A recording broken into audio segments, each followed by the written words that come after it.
ऐसी कथा आती है कि महाराज निषाद को भगवान ने जब वापस किया और निषाद जब गंगा के किनारे आया तो निषाद की आंखें फटी की फटी रह गई। ऐसा क्या देख लिया निषाद ने? निषाद ने देखा कि राम जी को गए आज कई दिन बीत गए, लेकिन सुमंत्र अभी तक यही बैठे थे। भगवान राम जिस रथ पर चल कर आए थे वो घोड़े घास नहीं खा रहे हैं, जल नहीं पी रहे हैं। और जरा विचार करो भैया, जिसके राज्य के घोड़े की आंखों से अश्रु बह रहा होगा उसके राज्य के मानवों का क्या होगा? सुमंत्र चुपचाप बैठा है, रोते रोते आंखों से इतने अश्रु गिरे हैं कि यहाँ आंखों के किनारे निशान बन गए हैं।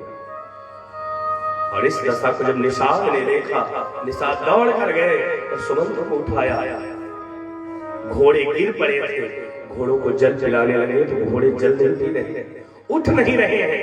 बड़े मुश्किल में घोड़ों को उठाया तो गोस्वामी जी कहते हैं, आड़ू के परही फिरे हे रही पीछे, आड़ू के परही फिरे हे रही पीछे, आड़ू के परही फिरे हे रही पीछे,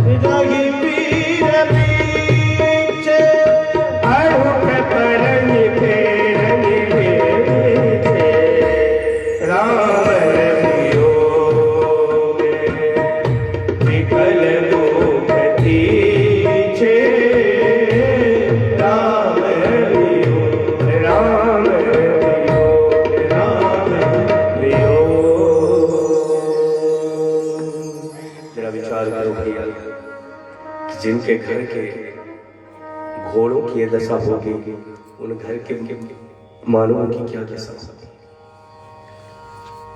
एक उदाहरण के लिए, दृष्टांत के लिए मैं आपको भागवत की ओर ले चलूं। जिस दिन से कृष्ण वृंदावन को छोड़कर गया था तो वृंदावन की आधी गायों ने दूध देना बंद कर दिया था। जिस दिन से कृष्ण वृंदावन को छोड़कर गए थे वृंदावन के पेड़ों में फल लगना बंद हो गए थे। आज वही दशा अवध की भी है भैया। सुमंत्र को बहुत समझाया निषाद ने कि महाराज आपको जाना पड़ेगा, माता पिता को ये संदेश देना पड़ेगा। सुमंत्र ने कहा, निषाद जब मैं अयोध्या जाऊंगा और जब दौड़कर राम की माँ मेरे पास आएगी और कहेगी मेरा राम कहाँ है, मैं क्या जवाब दूंगा? तो महाराज अवधेश आएकर कहेंगे मेरी जानकी कहाँ है, मेरा लखन कहाँ है, मेरा राम कहाँ है, मैं क्या जवाब दूंगा? सुमंत्र ने जबरदस्ती रथ पे बिठाया। सुमंत्र को निषाद ने एक सारथी को दिया है और कहा महाराज आप जाओ। सुमंत्र धीरे धीरे अयोध्या पहुंचा। मुंह सूख चुका है, कई दिनों से सुमंत्र ने जल नहीं पिया है। घोड़े चलते चलते गिर जाते हैं, फिर खड़े होते हैं, फिर चल चलते हैं। और एक ही बात सुमंत्र पूछ रहे हैं, पूछी है दीन दुखित जब माता, कहब काह मैं नहीं विधाता। पूछी है जब ही लखन महतारी, कही हम कवन संदेश सुखा। जब लक्ष्मण की माँ दौड़ कर आएगी मेरे पास और कहेगी सुमंत्र मेरा लखन कहाँ है, मेरा राम कहाँ है, मैं क्या जवाब दूं? जब कौशल्या दौड़ेगी मेरी तरफ, गोस्वामी जी ने क्या उपमा दी है कि जैसे किसी गाय के बछड़े को आप दूर कर दो और वो बछड़े को लेकर जाओ, और जैसे गौ माँ अपने बछड़े की ओर दौड़ती है वैसे कौशल्या दौड़ेगी मेरी तरफ, तो मैं उसको क्या जवाब दूंगा? यह सोचते सोचते मन में बात सुमंत्र के ये सब बातें परेशान कर रही थी, विचलित कर रही थी। आंखों से अश्रु बहता जा रहा था और धीरे धीरे रात्रि के अंधेरे में सुमंत्र अयोध्या में प्रवेश किया। सुमंत्र ने सोचा था अयोध्या में सब सो रहे होंगे तो रात के अंधेरे में जाऊंगा तो किसी को पता नहीं चलेगा। लेकिन सुमंत्र को क्या पता कि जिस दिन से राम गए हैं उस दिन से अयोध्या वासियों की आंखों की नींद भी चली गई। सोएंगे तब ना, जब नींद आएगी, नींद भी चली गई। शायद अयोध्या में 14 वर्ष तक उत्सव मनाया गया। शायद ही 14 वर्ष तक अयोध्या में किसी की बेटे का विवाह हुआ। शायद अयोध्या में 14 वर्ष मंगल गीत गाए गए। सुमंत रात के अंधेरे में लोगों ने देखा कि कोई रथ आ रहा है और ये वही रथ है जिस पे राम जी गए थे। रथ के पीछे पीछे लोग बोले।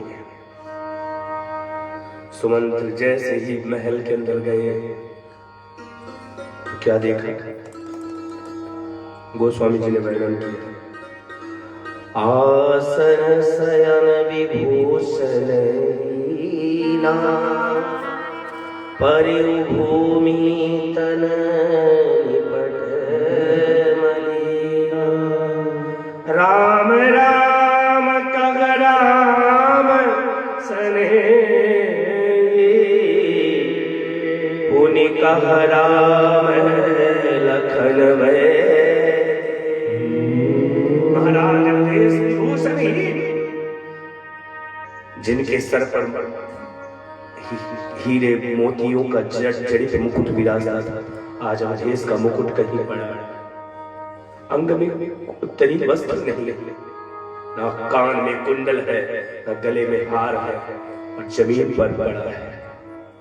अवधेश की जब ये दशा सुमंत्र ने देखी और मुख से एक आवाज, राम राम लक्ष्मण जानकी, ये आवाज लगाते हुए महाराज दशरथ लेटे जमीन पर। सुमंत्र गए, सुमंत्र ने कहा जय जीव और जय जीव के दंडवत प्रणाम किया। दौड़ कर महाराज अवधेश उठे और दौड़ कर गए और सुमंत्र को हृदय से लगा दिया। और गोस्वामी जी ने वर्णन किया, राम कुशल कहो सखा सनेही, कहाँ रघुनाथ लखन में। सुमंत एक बात बताता, राम कहाँ है, लखन कहाँ है, मेरे पुत्र वधु कहाँ है? सुबह आए कि नहीं? सुमंत कुछ नहीं बोल रहे भैया।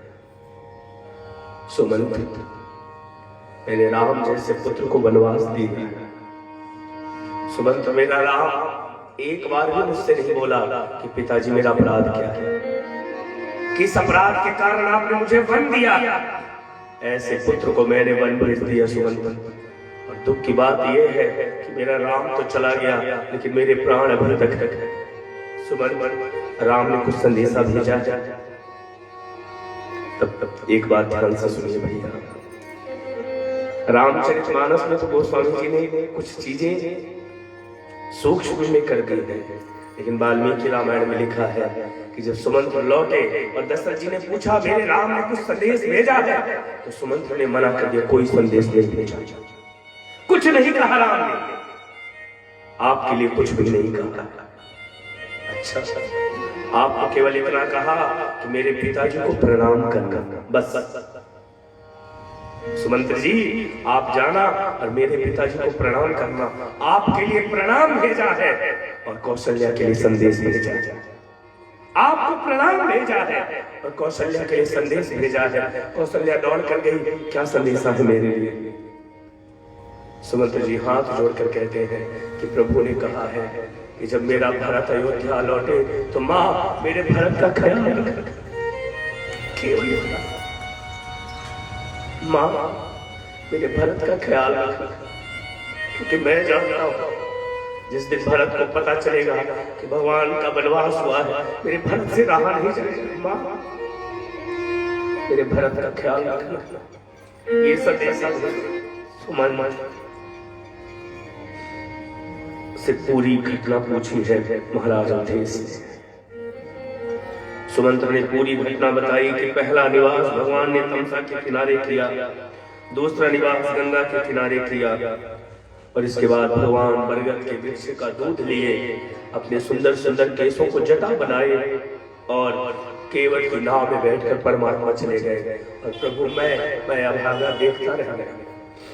गोस्वामी जी कहते हैं, राम सखा तब नाम मंगाई, राम सखा तब नाम मंगाई, प्रिया चढ़ाई चढ़े रघुराई, प्रिया चढ़ाई चढ़े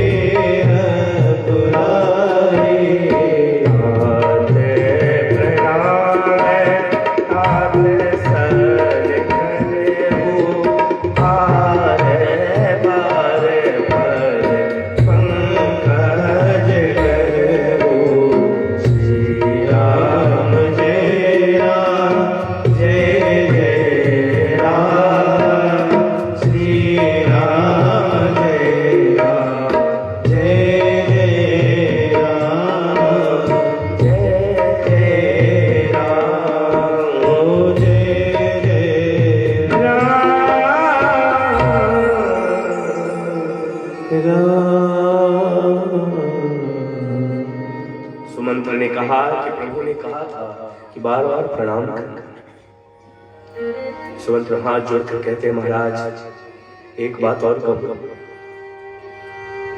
जब से मैं आपका मंत्री बना हूं और तब से मुझे याद है कि आपने जो जो आज्ञा मुझे दी है मैंने सब आज्ञा का पालन किया। शायद ही कोई ऐसी आज्ञा हो महाराज जो मैंने कभी आपकी आज्ञा की अवहेलना नहीं की, लेकिन महाराज मुझे क्षमा कर दो, मैं यह आज्ञा की पालन नहीं कर पाया, मैं राम को नहीं लौटा पाया, महाराज लक्ष्मण को नहीं लौटा पाया। बंधु, इसके बाद ऐसी कथा थी, महाराज दशरथ ने जब यह बात सुनी कि राम नहीं लौटा, जमीन पर गिर पड़े। कौशल्या दौड़ कर गई और महाराज को संभाला। महाराज का हाथ कौशल्या ने पकड़ा और कहा, महाराज आप एक बात बताओ, यदि आप ही टूट जाओगे तो अयोध्या को कौन संभालेगा? आप हमारे लिए महत्वपूर्ण हो, आपका जीवन हमारे लिए महत्वपूर्ण है। महाराज एक बात सुनिए, 14 वर्ष बीत जाएंगे, आप चिंता मत करो, लेकिन एक बात बताऊं भैया, कौशल्या एक बात समझ गई, क्या? अब सूर्य वंश का सूर्य अस्त होने वाला है, अब सूर्य वंश का सूर्य अस्त होने वाला है। कौशल्या ने महाराज को बहुत ढाढ़स बंधाया। करण धार तुम अवध जहाजू, चढ़ो सकल प्रिय पथिक समान। हे महाराज, ये अयोध्या रूपी नाव समुद्र में गोते खा रही है और इसके आप कर्णधार हो। आपने ही धैर्य छोड़ दिया तो अयोध्या को कौन किनारे लगाएगा? महाराज, ये पूरी अयोध्या आपके नीचे है, आपके पीछे है, महाराज धैर्य धारण करो। महाराज दशरथ कहते, कौशल्या कैसे धैर्य धारण करो? जिस पुत्र के बिना मैंने जीवन का एक पल नहीं गुजारा, जिस राम को मैंने अपने हृदय से लगाकर पाला है, वो मुझे छोड़कर चला गया, मैं कैसे धैर्य धारण करूं? कौशल्या, अब धैर्य धारण करने का समय नहीं है। कौशल्या सुन, मुझे सामने कुछ दिखाई दे रहा है। कौशल्या ने कहा, महाराज कुछ नहीं है, ये आपका भ्रम है। ना ना कौशल्या, तू ठीक से देख, वो सामने की दीवार पर मुझे कुछ दिखाई दे रहा है। कुछ नहीं है महाराज। तब दशरथ जी कहते हैं, वो देखना, वो अंधा अंधी मुझे श्राप दे रहे हैं। वो अंधा अंधी कौन? इस श्रवण के माता पिता, उन्होंने मुझे श्राप दिया है।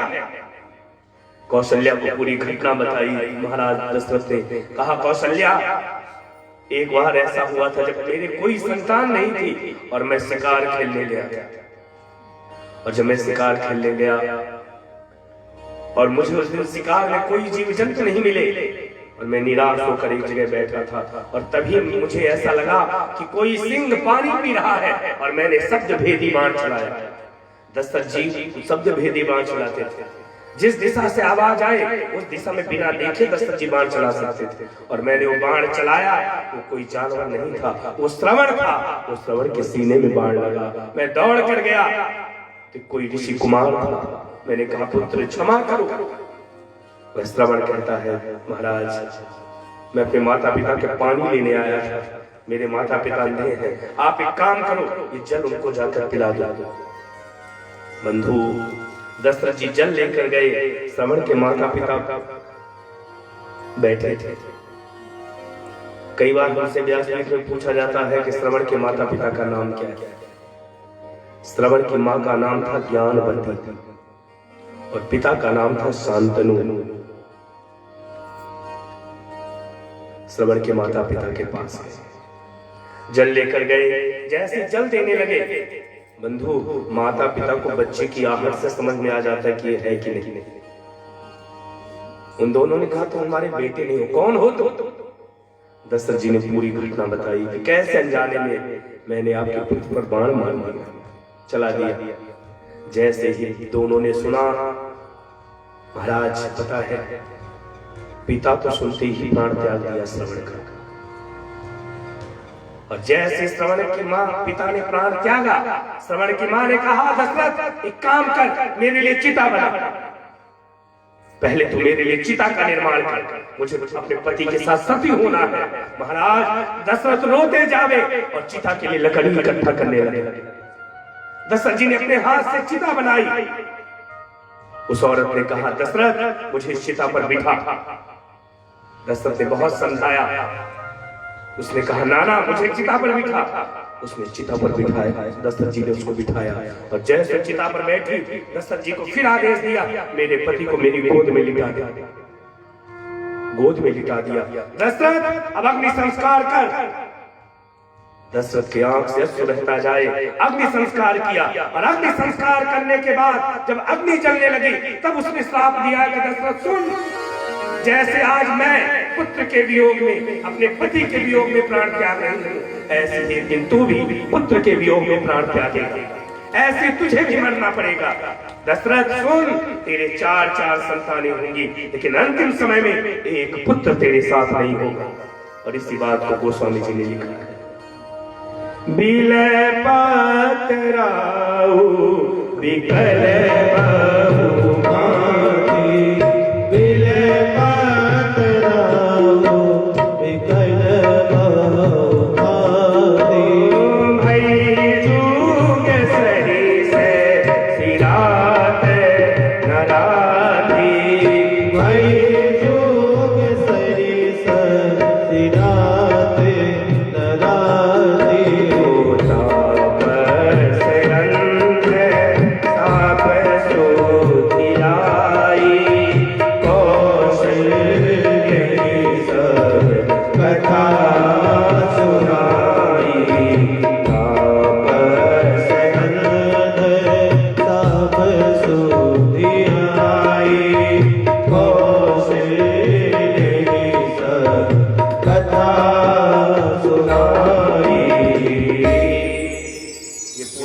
कौशल्या को सुनाई।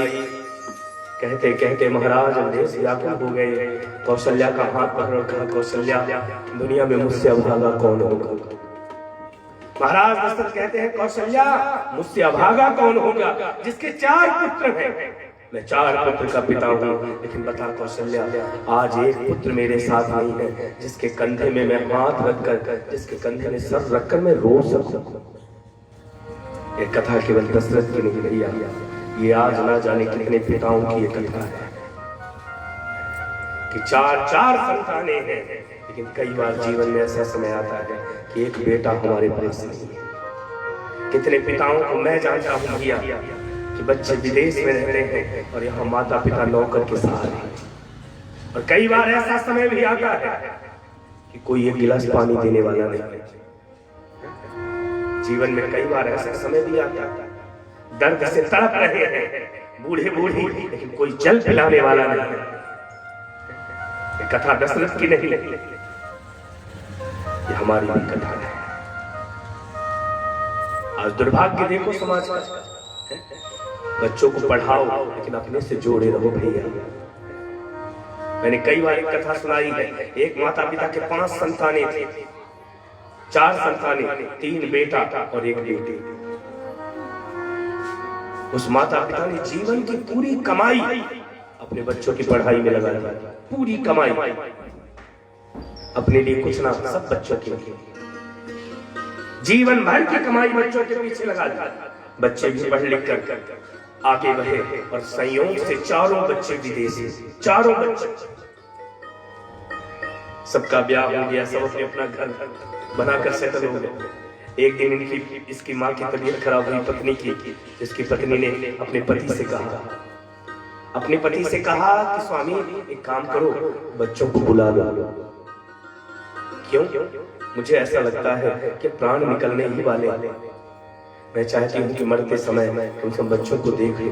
पिता ने बड़े वाले बेटे को फोन लगाया, बेटा तेरी माँ की तबीयत बहुत खराब है, एक काम कर, तू जितना जल्दी हो सके घर आ जा, जितना जल्दी हो तो घर आ जा। बड़े वाले बेटे ने कहा पिताजी एक काम करो, मछली वाले को लगा लो। क्यों? मैं नहीं आ सकता। इसलिए नहीं आ सकता पिताजी क्योंकि आपकी बहू गर्भवती, इस अवस्था में छोड़कर कैसे आऊंगा। पिता ने कहा बेटा ठीक है। मछली वाले बेटे को लगाया, बेटा तेरी माँ की तबीयत बहुत खराब है, जितना जल्दी हो हुआ। मछली वाले बेटे ने कहा पिताजी आ तो जाता, लेकिन क्या बताऊं, अभी नया मकान खरीद लिया, उसकी किस्त देनी पड़ती है और इतना खर्च मैं भी नहीं कर सकता। आप एक काम करो, छोटे वाले को लगाया। छोटे वाले से कहा बेटा जितना जल्दी हो आ जा, तो तेरी माँ तुझे याद कर रही है। छोटा वाला बेटा कहता है पिताजी आ तो जाता, लेकिन अभी तो नौकरी लगी है, कैसे छुट्टी लूं। तीनों को लगाया, किसी ने नहीं सुना। पिता के हाथ से फोन गिर गया, पत्नी से कहता है क्या इस दिन के लिए बच्चों को जन्म दिया था? क्या मैंने इस दिन के लिए बच्चों को जन्म दिया था? क्या जब जरूरत है एक बेटा मेरे साथ में नहीं? क्या मैंने इस दिन के लिए बच्चों को जन्म दिया था? पत्नी रोते हुए बिस्तर से कहती है बेटों को देख लिया, एक बार बेटी को भी तो लगा। और जैसे बेटी को फोन लगाया तो बेटी ने कहा कह दो माँ से चिंता ना करे, अगली ही गाड़ी से घर आ रही है। ये है बेटी भैया, ये है बेटी। कभी आप अनुभव करके देखना, पिता के घर में कोई घटना हो जाए, दिल्ली में रहने वाला बेटा बाद में आएगा, अमेरिका में रहने वाली बेटी पहले आ जाएगी। ये है बेटी। और दुर्भाग्य हमारा कि हम बेटी नहीं चाहते। आज दुर्भाग्य समाज का, बेटा जन्म ले तो उत्सव बनाए और बेटी जन्म ले तो मुंह लटकाए। बेटी बोझ नहीं है भैया, बेटी भविष्य है। और मैंने बहुत पहले कविता लिखी थी, ये बिटिया न होती तो कुछ भी न होता, ये बिटिया न होती तो कुछ भी न होता। हम भी न होते तुम भी न होते, हम भी न होते तुम भी न होते। कलाई में भाई की राखी न होती, कलाई में भाई की राखी न होती। जो बिटिया न होती, जो बिटिया न होती, जो बिटिया न होती, जो बिटिया न होती। किसे बेटा माँ कह के अपनी बुलाता, किसे बेटा माँ कह के अपनी बुलाता। पिता बेटी कह कह के लाड लड़ाता, पिता बेटी कह के लाड लड़ाता। न व्यवहार होता न सत्कार होता, न व्यवहार होता न सत्कार होता। निराकार ईश्वर न साकार होता, निराकार ईश्वर न साकार होता। बिटिया न होती तो कुछ भी न हो, तो न बिटिया बेटियां न होती तो कुछ भी न होता। हम भी न होते, तुम भी न होते, हम भी न होते, तुम भी न होते। मेरे पूज्य गुरुदेव कहते हैं कि बेटे का जन्म भाग्य से होता है, लेकिन बेटियों का जन्म सौभाग्य से होता है। और मैं बड़े विश्वास के साथ एक बात कहूँ कि जो उसकी बेटी माता पिता को देकर चली जाती है, वो बेटा जीवन पर्यंत नहीं दे पाता। और फिर भी हम बेटी नहीं चाहते। ये केवल एक दशरथ की कथा नहीं है, यहाँ तो मजबूरी में जाना पड़ा। लेकिन आजकल घर में बीमारी में माता पिता तड़प रहे हैं, कोई उनको देखने वाला नहीं। जो तुम्हें जवान, जो बचपन में तुमको चलना सिखाया है, बुढ़ापे में उसको बेसहारा मत छोड़ना भैया। पिता है जो एक जोड़ी कपड़े में साल गुजार देता है, इन बच्चों के लिए कमी नहीं होने देता। आज भी दुनिया के कितने ऐसे पिता हैं कि 1500 का मोबाइल ले घूमते हैं और बच्चों को 50-50 हजार के मोबाइल दिलवा देते हैं। पिता है, इसलिए कभी किसी पिता को अनाथ मत छोड़ना, कभी किसी की माता पिता को वृद्धाश्रम में मत छोड़ना। मैं तो ठाकुर जी से एक निवेदन करूं, दुनिया में ऐसी संस्कृति आ जाए कि वृद्धाश्रम ही समाप्त हो जाए, बनाने की आवश्यकता ही ना पड़े, वृद्धाश्रम ही समाप्त हो जाए। कुछ ऐसा कर दो कि घर का बुजुर्ग दर दर भटकेगा, कुछ ऐसे कृपा। महाराज दशरथ ने यह इतिहास सुनाया और इसके बाद कहते हैं, हा रघुनंदन प्राण प्रीते, तुम बिन जियत बहुत दिन बीते। हा जानकी लखन हा रघुवर, आप दुहित चित चातक जल। हे जानकी, हे लक्ष्मण, कौशल्या, बुला दो राम को, बुला दो जानकी को। कौशल्या, मैं बहुत बड़ा भागा हूँ, उससे बड़ा भागा इस दुनिया में नहीं है कि 4 पुत्रों का पिता आज एक बेटा नहीं है जिसके कंधे में सर रखकर मैं रो तो सकूं। कौशल्या, अब मेरा अंतिम समय है। कौशल्या का हाथ पकड़ रखा था और 6 बार राम राम शब्द कहा। गोस्वामी जी ने लिखा, राम राम कही, राम कही, राम राम कही, तनु परिहर रघुबर राम गया। राम राम कहकर 6 बार राम कहा, एक बार नहीं, 2 बार नहीं, 6 बार राम कहा। क्यों? क्योंकि 6 शास्त्रों का निचोड़ राम है। एक संत का मत, आज भगवान राम को गए 6 दिन बीत गया था, इसलिए 6 बार राम कहा। एक संत ने इसी कहा कि जब महाराज अवधेश ने प्राण त्यागे, उसमें 3 लोग कक्ष में थे, महारानी कौशल्या, महारानी सुमित्रा और सुमन। तो मानो अंतिम बार तीनों को राम राम कहा और प्राणों को त्याग दिया। कौशल्या ने हाथ पकड़ रखा था, हाथ छूट गया। कौशल्या ने सीने पर हाथ लगाया, धड़कनें बंद हो चुकी थी। कौशल्या ने सुमित्रा की ओर निहारा और कहा, सुमित्रा, सुमित्रा, हम अनाथ हो गए, सूर्यवंश का सूर्य डूब चुका है। सुमित्रा, विषय तो बड़ा गंभीर है, लेकिन कुछ बातें कहनी पड़ती हैं।